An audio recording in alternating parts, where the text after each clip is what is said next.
সুপ্রিয় দর্শক, আসসালামু আলাইকুম। আরেকটি ভিডিও নিয়ে আসলাম মিষ্টি কুমড়ার ফলন দেখানোর জন্য। এখনও প্রোডাকশন শুরু হয়নি, বীজ আসছে কিছু। এই যে আমাদের মিষ্টি লাউ আসিতেছে।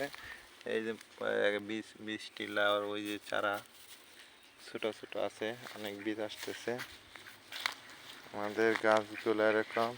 এই যে টমেটো গাছ আসতেছে, টমেটো গাছে ফুল আসতেছে। এই যে টমেটো গাছে ফুল ফুল আর আমাদের এই যে শশা গাছগুলা, শশা গাছে মিমি অলরেডি শশা খেয়ে ফেলাইছে। আর এই যে কতগুলো শশা হইছে, দুইটা তিনটা সবটি শশা হয়েছে না? এগুলো শশা হয়েছে, বড় হয় না, দুই তিনটা বড় হয়েছে। আজকে দুইটা খাওয়া যাবে, কালকে উঠাবো আমরা। আজকে বীজ দিছি গাছে, এজন্য আমরা উঠাবো না, কালকে আমরা উঠাবো। আসো আসো আমার বেগুন গাছে আসো।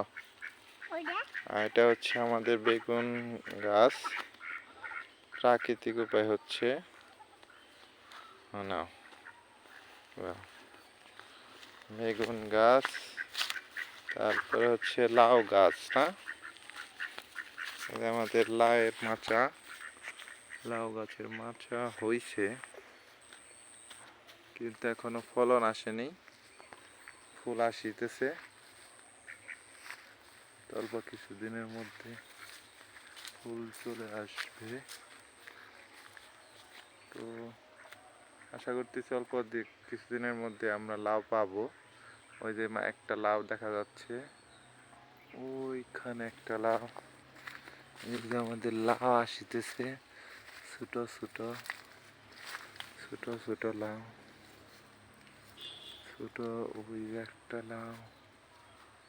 এখনো ফলন পাচ্ছি, ওই যে ওইদিকে মোটামুটি আসতেছে আল্লাহর রহমতে। তো সুপ্রিয় দর্শক, আসলে যত্ন করতে না পারার কারণে এমনটা হয়েছে।